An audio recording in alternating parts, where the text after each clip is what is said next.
In today's episode, we're going to be checking out a Fender guitar or bass that was sent to me by a viewer. Now, this was actually sent from the retailer straight to me, but a viewer purchased it so we could check it out on the channel and gave me carte blanche to do whatever I want to it. That's right.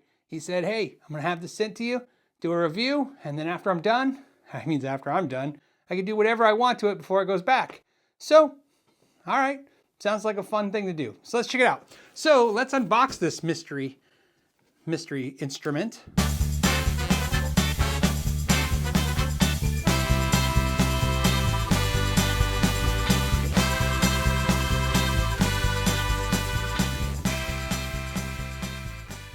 A little bit of a process. What we have here is a Fender made in Mexico P Bass. And precision P Bass. Look at that. With the inspection card. Interesting. Okay, got that. And maple neck. I love the white.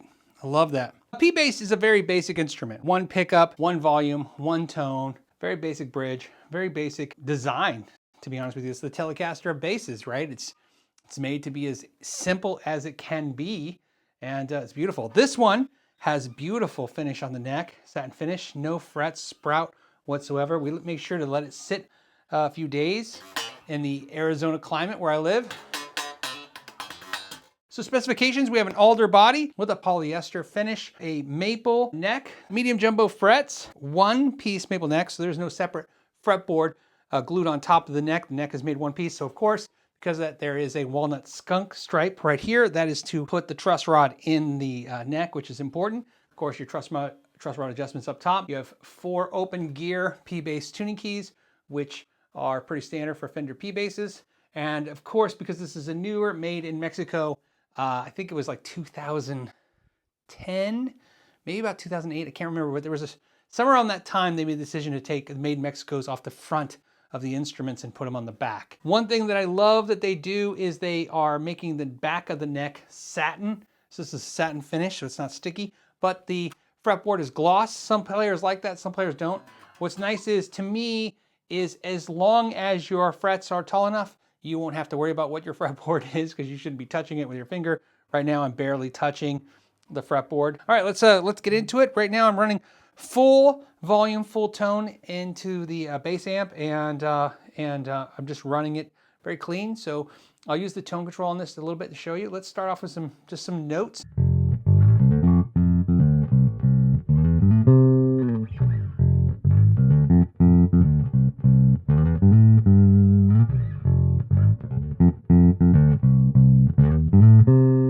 Okay, another thing I like is to see how well the bass sustains.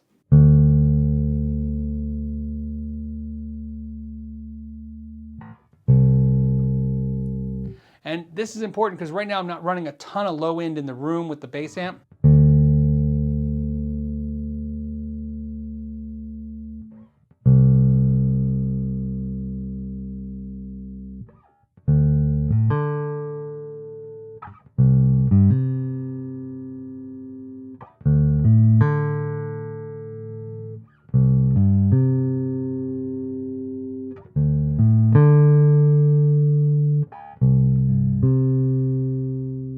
Okay, let's run that tone control halfway back.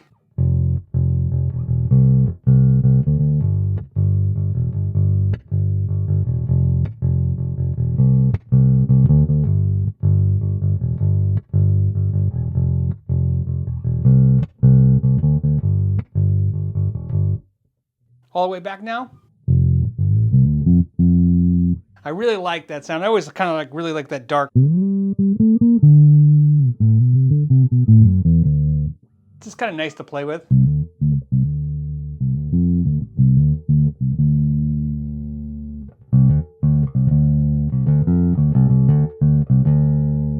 Okay, let's go ahead and do some snap techniques.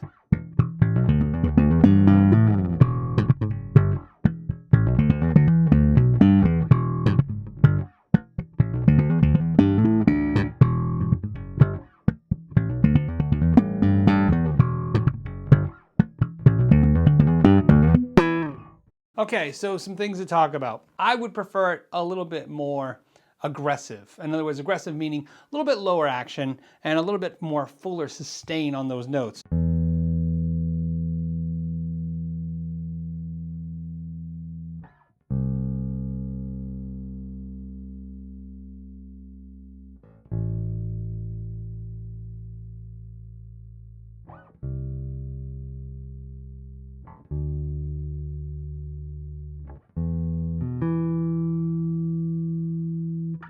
Now, before we do any modifications to this bass, let's check a few things, like for instance, the frets and the nut. So what I want to do first is play every single note to see how well it rings out. And so far, there is no issues. I didn't find any dead spots, high frets, nothing that would concern me. No gritty frets. Sometimes that's a thing too. Even if there's no dead spots in the instrument, there's issues where when you do bends, it feels gritty. That actually felt really good. So that was a pass. Let's go to the next thing. So now we're going to check the nut slot, and we're going to do that by using our ring finger pushing down on the 3rd fret. Use our first finger to see how much play is in between the 1st fret and the bass string and the E string.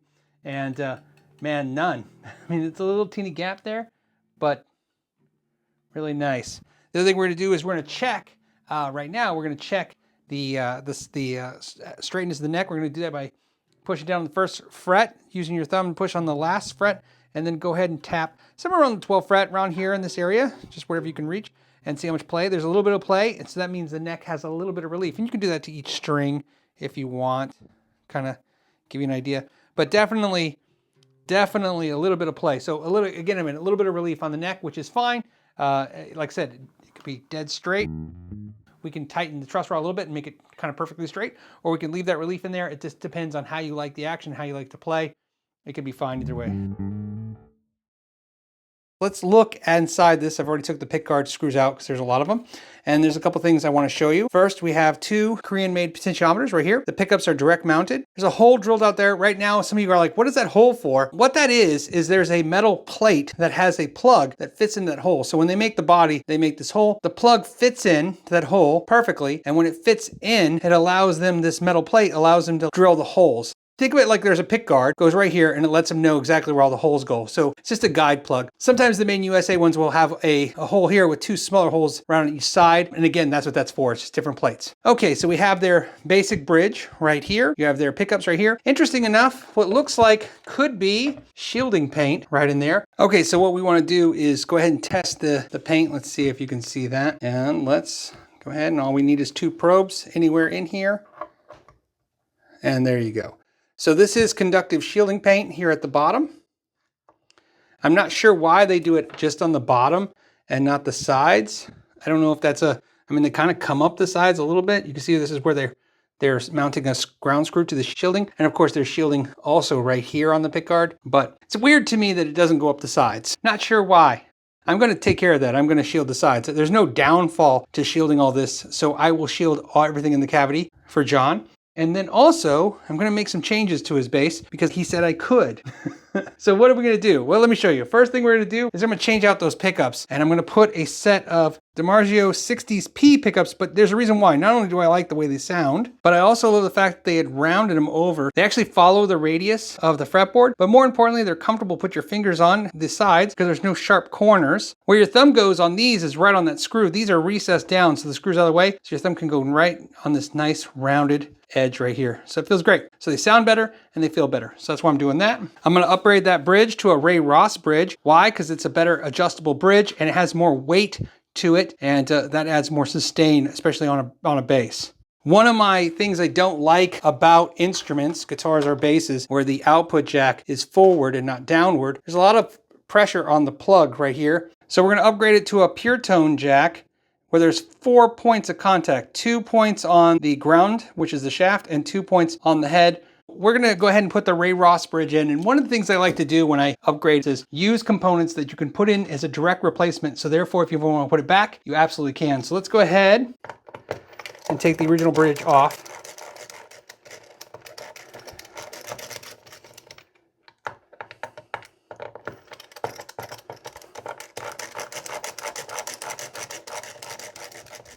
Okay, so what's great about this is we're going to install this using the original screws. You just have to make sure that this wire right here touches this bridge because that's the ground and that's important.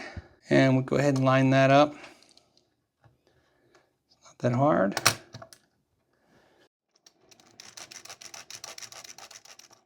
Okay, you've done it. We've already go ahead and replace that bridge.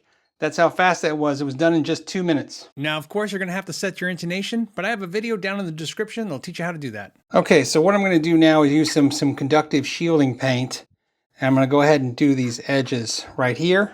And the thing that's important if you're adding shielding paint is go ahead and repaint all of the existing shielding paint because it's important that all this touches. So now I've done all the shielding paint. I like to let it dry for 24 hours and then do another coat. And that coat I'll probably let dry for about 10 to 12 hours. As long as you feel like you thoroughly got it, you're good. Now, while that paint is drying, let's go ahead and work on this output jack. As I mentioned, I'm using the Pure Tone, and I want to show you how it works. See how when we plug in the cable right here, you can see how it grabs it from both sides of the cable when it comes to the hot, and it grabs from the other two sides on the ground. So it really firmly holds the cable. One of my favorite things about showing how to replace an output jack, it's the best thing to learn on if you're going to use a soldering iron. In other words, it's great because there's only two wires, a hot and a ground. If you mess it up, you just swap the two wires. The only thing you really need to pay attention to is just make sure you don't keep the iron on any component too long. And also keep in mind that you want to make sure you put solder on both the component and the wire when you're heating them together. Now we waited, and what I've done now is I did the first coat yesterday. I did a second coat this morning, this afternoon. You can see it's all dry. Let's go ahead and install these pickups. What's great about these are direct replacements for the original pickups. Before we install them, I just want to check a few things. What's great is these have some pretty basic wires that let you know which way these go. So the Dimarzio logo is going to go on the bottom pickup. And when I was talking about how they kind of radius to the fretboard, you can see. Okay, let's go ahead and install these. And all you gotta do is find the holes from the original pickup screws. Now, once you put them in, don't lower them, don't do anything, just set them in. Take the wires, all the wires kind of shove it in there. I use these little foam blocks. And what I do is I use it to hold stuff in place, like so. Now what I want you to do is take the pick guard, because the important part is, unlike what a lot of you are used to, where the pickups mount to the pick guard, these pickups mount direct to the body and then the pick guard has to line up. So you have to make sure, not only do they fit, but make sure all the screw holes are lining back up. The pick guard is touching right here. And then you can go ahead and adjust these or tighten them down a little bit and then start wiring things up. You can see right here, I just soldered the two wires to these pickups.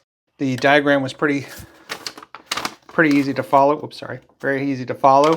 Now what we want to do is I want to go ahead and change these knobs out.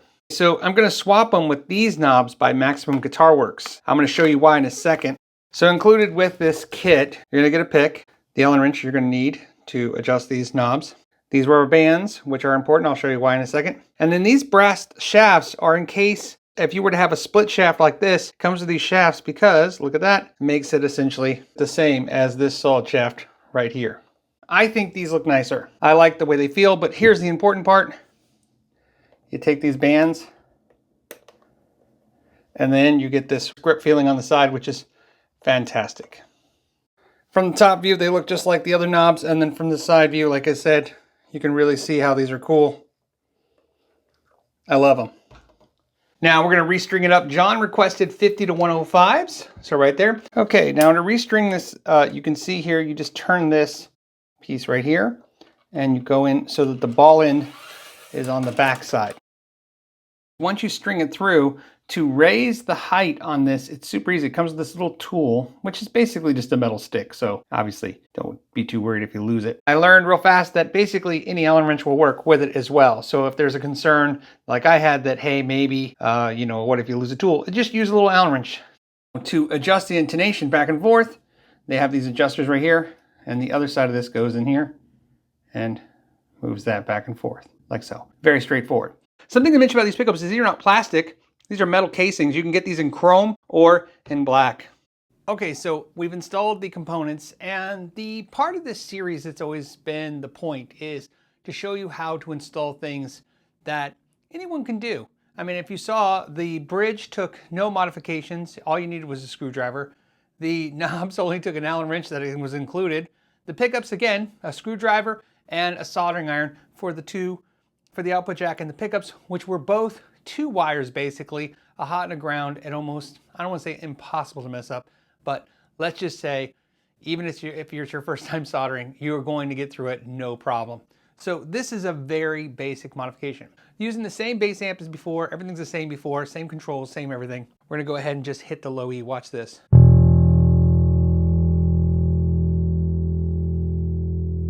It has a really, really intense sound.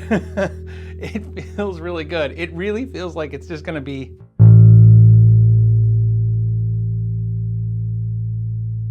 it almost feels and sounds like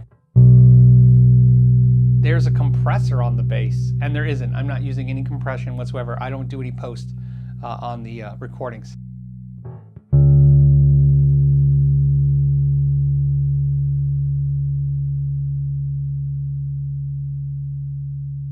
I mean, that's just beautiful. The other thing that's nice is that it definitely enhanced the sound of the bass. And actually the feel too. Obviously having them, the original bridge was top loaded, but I guess adjusting them, the strings from the back to the front a little bit, I don't know what that did, but it made it a little...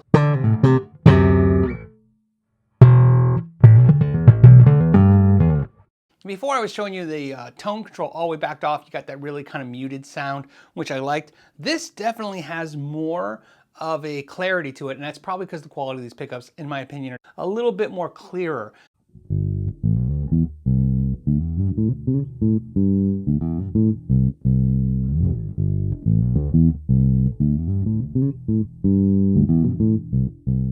Okay, let me show you some notes now to show the sustain.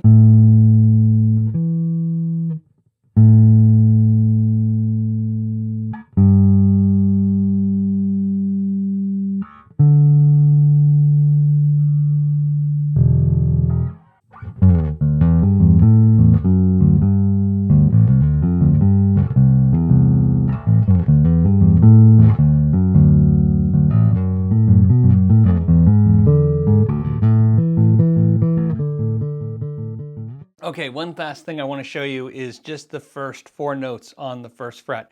And the reason is sometimes on a bass, they're really hard to push down and they don't resonate the right way. And these are really nice, easy to push down, but listen how full and sound they sound.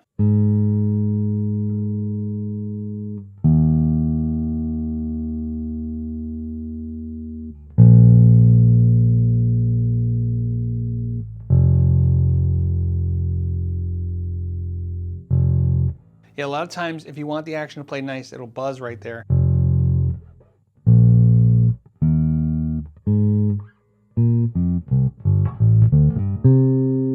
Just nice.